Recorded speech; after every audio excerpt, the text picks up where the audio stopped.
Imagine you're looking at a map of America, at a place where hundreds of large cities expand in all four directions, like oil slicks spreading across a flat surface. Chicago spills onto the prairie. Houston expands in every direction. Los Angeles devours the desert. It's the natural law of the American city. That space is something to be conquered, not negotiated with. But then, there was a city that couldn't do that. That city is in the state of Ohio, on the north bank of the Ohio River, squeezed between the water and sheer limestone cliffs, rising over 90 meters within just a few city blocks. It couldn't expand south because of the river. It couldn't expand north because of the hills. And that city, instead of surrendering, became one of the most unique metropolises in American history. That is Cincinnati. And its story is not a story of greatness. It's the story of what happens when geography gives you no other choice but to be different. But different in what way? And what was the price to be paid? To understand that, we have to go back to the year 1788, when the first soldiers and surveyors set foot on that narrow strip of land on the Ohio River's bank and drove their stakes into the ground. They didn't choose the location for its beauty. They chose it because it was the only flat piece of land available for building. Behind them, hills of limestone and clay rose like a wall, over 90 meters high from the river's surface, and only a few blocks away from it, Fort Washington was erected. Then the first streets were laid out in a grid pattern, crammed together in that narrow strip between water and rock. No room to breathe. No room to dream of space. Every square meter of land had to serve a purpose. And that's when the first paradox appeared. That very confinement created strength. In the early 19th century, flatboats and steamboats crowded the riverfront docks, carrying bourbon from Kentucky, iron from Pennsylvania, and everything needed for a civilization taking shape in the American West. But what really put Cincinnati on the world map wasn't bourbon or iron, it was pigs. In the 1840s, thousands of hogs were herded through muddy alleys to riverfront slaughterhouses that operated day and night. The smell of salted pork drifted for miles up the hillsides. By the mid-19th century, Cincinnati was processing more pork than any other city in America, and it earned a less than glamorous new name, Porkopolis, the city of pigs. It sounds crude, but behind that nickname was an economic machine that operated with astonishing precision. Cincinnati's narrow streets, what seemed like a disadvantage, became the perfect distribution system. Warehouses, tanneries, and processing plants could all access the riverfront in minutes. Workers lived right next to their jobs because there was nowhere else to live. Density wasn't a problem, it was the engine. But if you look closer, you can start to see the seeds of future problems sprouting even in those boom days. When everything is packed so tightly, when there's no release valve, then any future change will come at a very specific price. Land, homes, and people. The question was, who would have to pay that price? Let's jump forward to the 1950s. All of America was building the federal highway system, one of the largest infrastructure projects in human history. In cities situated on vast plains, engineers could draw straight lines through fields and sparsely populated neighborhoods. But in Cincinnati, they faced a problem with no elegant solution. How do you run 6 lanes of concrete through a city that had been squeezed between a river and hills for over 160 years? The engineers could have tunneled through the limestone. Expensive, complex, but feasible. They could also choose another path. Flatten what was already standing there and pour concrete on top. They chose the second option. And this is what internal records from the Ohio Department of Transportation at the time show. The decision to route the highway through the western residential area wasn't because it was the best technical option. It was chosen because it was the cheapest, because it avoided costly rock excavation, and because it passed through the area that they calculated would have the least opposition. Between 1955 and the early 1960s, nearly 2,800 buildings in the Canyon Bar area were destroyed. Around 25,000 residents, the majority of whom were black, were forced to leave with very little warning. Churches, grocery stores, homes that had been in families for generations, all of it vanished almost overnight. In its place came the roar of Interstate 75 and the warehouses of the new Queensgate Industrial Park. The city paid each family an average of $5,400 in relocation assistance, a sum that was rarely enough to compensate for the loss of a multi-generational home. One former resident recalled that the city gave them just 1 week to pack their belongings. Their mother cried as the bulldozers waited outside their door. They lost their home, their neighbours, everything they had ever known. But this isn't the most painful part of the story. The most painful part is what happened next. The new highway didn't just destroy buildings. It cut off the west side from the city centre, turning a dense, walkable neighbourhood into a maze of on-ramps and dead ends. Streets that once connected people were now blocked by concrete dividers and the roar of truck engines. And this is something we often miss when looking at old maps. Geography doesn't just shape cities. Geography shapes who has to suffer when cities change. Cincinnati's limestone hills had once been a wall protecting the city from unchecked sprawl. But when the highway system came, those same geographical walls forced the road through the most populated, poorest, and least powerful place to object. The Ohio River once connected the city to the world. Now the highway divides the city from itself. But there's another story running in parallel. One not of destruction, but of creative adaptation to geography. Think about the most basic problem Cincinnatians faced throughout the 19th century. If the city lay in the valley, and the wealthy neighbourhoods were growing on hills more than 90 metres high, how do you move between those two worlds? Their answer was called the Incline. Unique cable cars that climbed the city's steepest slopes. Not one, but 5 separate lines. The Mount Adams Incline opened in 1872, carrying passengers in open-air cars to the top, where panoramic views and fresh air greeted those who could afford to escape the smoky valley below. Clifton, Price Hill, Fairview, each hilltop had its own incline, and with them came new neighbourhoods for the rising middle and upper classes. The pattern that emerged was unmistakable. Wealth and ambition climbed the hillsides. The hills weren't just geography. They became a social map. The rich lived up high, the poor in the valley, and the inclines were the moving border between those two worlds. By the early 20th century, universities and hospitals also began to climb, seeking space and clean air atop the hills. The University of Cincinnati made its home in Clifton. Mount Adams became a haven for artists, monasteries, and eventually the city's renowned art museum. A university planner later wrote, "The hills gave us our neighbourhoods, and the inclines gave us the shape of our city. But progress always has its price." When the automobile arrived and new roads were carved into the hillsides, the inclines became obsolete. By the 1940s, all 5 lines had been dismantled.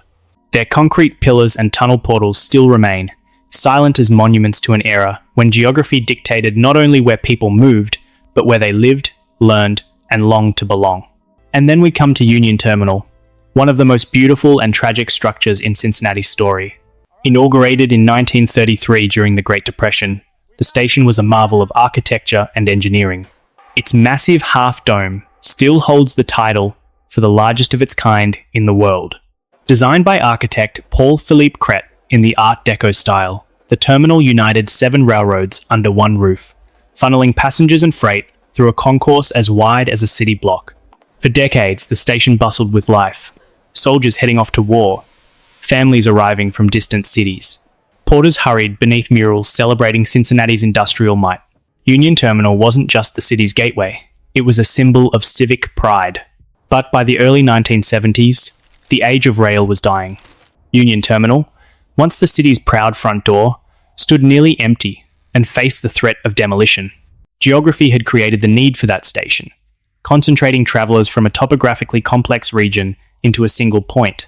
But when cars and planes replaced the railroad, that necessity vanished. And that's when an unlikely coalition stepped in.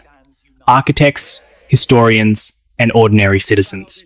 They wouldn't let the city destroy its own history. One preservationist later recalled that they couldn't let the city tear down its own history, words that reflected the urgency the whole city felt. Their campaign lasted 5 years, gathering signatures, organising rallies, until in 1975, Union Terminal was added to the National Register of Historic Places. The building found new life as the Cincinnati Museum Center, today welcoming hundreds of thousands of visitors each year. The station's dome now stands over the rail yards, both a monument to the city's railroad past and a testament to what determined citizens can save. The story of Union Terminal reminds us of something. Geography doesn't just destroy, it also preserves. It was because Cincinnati is squeezed into a valley, because space was always scarce and every structure carried the weight of necessity, that its people learned to fight for what was valuable.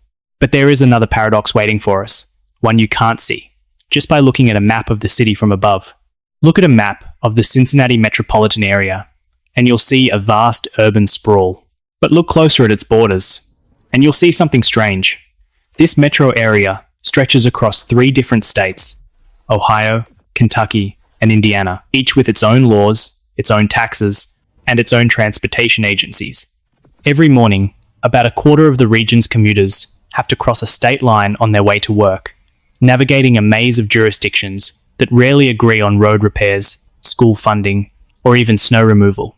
And here's one of the story's bitterest ironies. Cincinnati's main international airport, called the Cincinnati Northern Kentucky International Airport, is located entirely on Kentucky soil.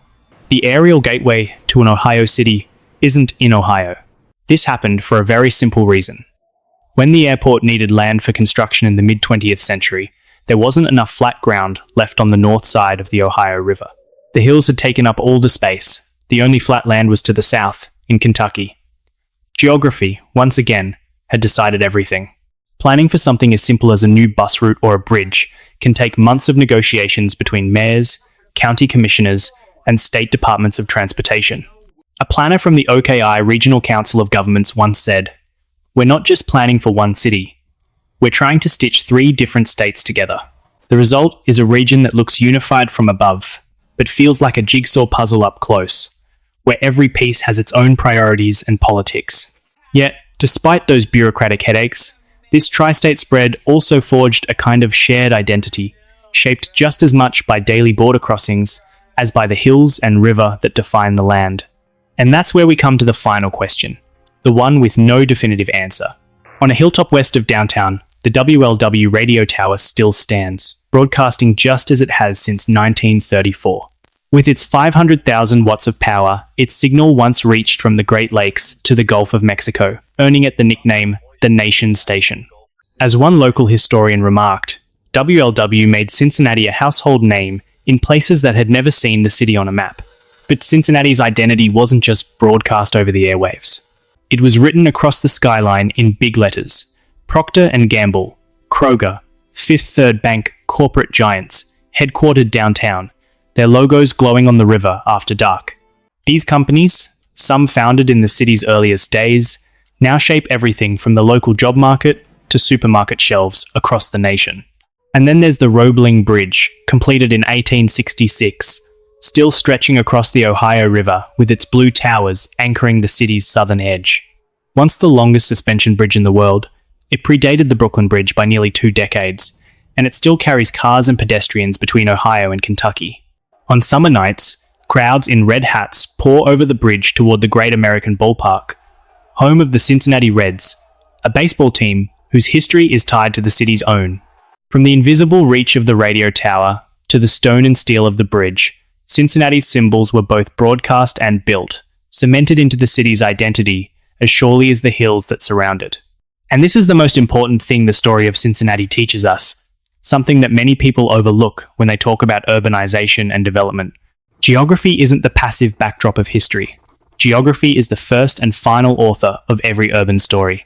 Cincinnati's limestone hills created Porkopolis, the pork empire that fed a city. Those same hills created the Inclines, which divided the city vertically into distinct social strata. When the highway system arrived, the valley's narrow space forced the road through the poorest neighborhoods, displacing 25,000 people just to save the cost of digging through rock. The Ohio River, once the city's lifeblood, became a boundary that divided it from the rest of the world, then pulled the city to sprawl across 3 different states. The Roebling Bridge connects 2 banks, but the airport lies on the other side. The downtown is in Ohio, but the International Air Gateway is in Kentucky. When you put it all together, you start to see the picture more clearly. Cincinnati is not a story of a city that failed or succeeded. It's the story of a city constantly negotiating with its unchangeable constraints, sometimes inventing brilliant solutions, sometimes offloading devastating consequences onto its least powerful people. Cincinnati's hills and river wouldn't let it be ordinary, and that is both its strength and its tragedy. But the story doesn't end there.